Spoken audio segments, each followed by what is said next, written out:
You're not broke because life is expensive. You're broke because your habits are quietly robbing you every single day. And the worst part? Most of them look completely harmless. They feel normal, they feel deserved, they feel small.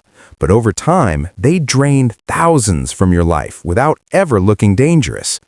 By the end of this video, you may realize the reason your money never grows isn't your salary. It's what you do automatically. Bad day? You buy something. Long week? You order food. Feeling tired? You deserve a little treat. And that's how emotional spending hides, not as recklessness, but as comfort.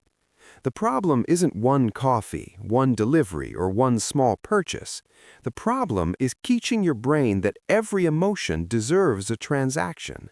That turns money into medicine. And when money becomes emotional relief, saving starts to feel like suffering.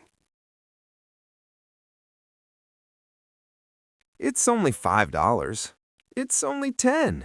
It's just one subscription. It's just one snack. It's just one ride. That sentence has destroyed more budgets than luxury ever did. Because people rarely go broke from one giant decision. They go broke from hundreds of tiny leaks they never respected. Small spending is dangerous because it never feels urgent.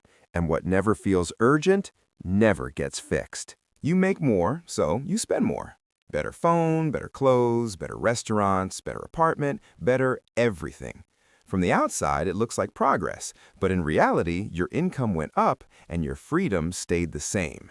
That's the trap of lifestyle inflation. You think you're rising, but you're just becoming more expensive to maintain.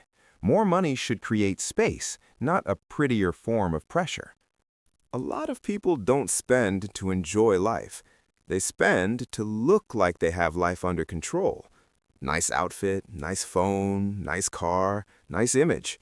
And behind all that, anxiety, debt, financial confusion. Looking rich is cheap. Being rich is disciplined. One gives you attention, the other gives you peace. And many people stay trapped because they're investing more in appearance than in actual security. This one is more common than people admit. Some people don't check their balance, don't track spending, don't review subscriptions, don't look at debt, because deep down, they're afraid of what they'll see. But avoidance is expensive. What you refuse to face quietly grows in the dark. Money problems don't improve because you ignore them. They improve when you confront them early. Financial maturity begins the moment you stop needing money to feel comfortable and start being honest with it. Fast delivery, easy payments, one-click checkout. Buy now, think later.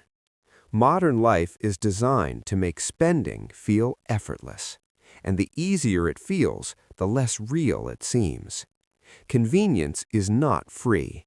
It usually charges interest through laziness, urgency, and impulsive choices.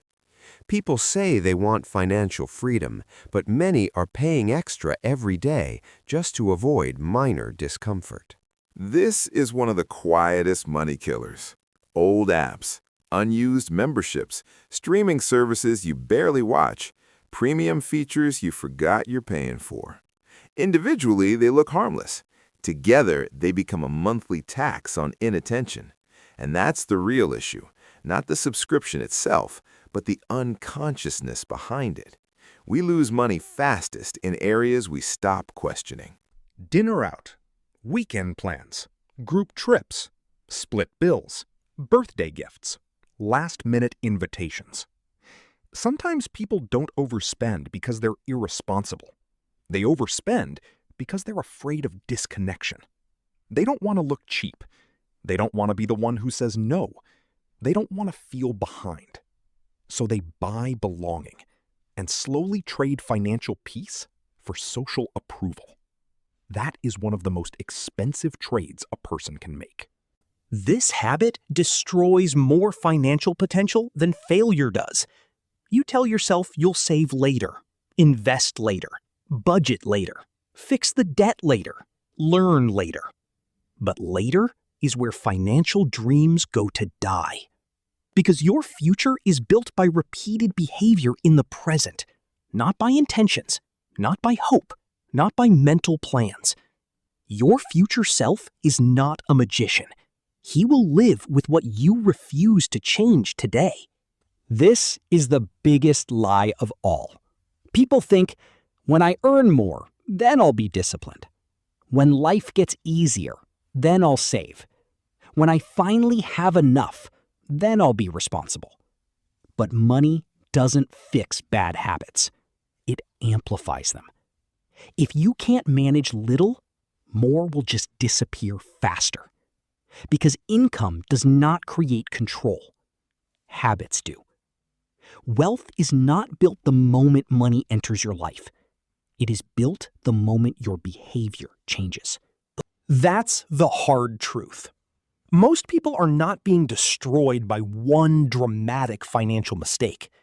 They are being drained by innocent patterns repeated so often, they no longer notice them. That is why staying broke can feel confusing, because the damage doesn't look like damage. It looks like normal life. And that is exactly what makes it dangerous. So ask yourself honestly, which one of these habits still controls you? Because the moment you can name the habit, you can break it. And the moment you break it, your money finally stops disappearing into a life that never changes.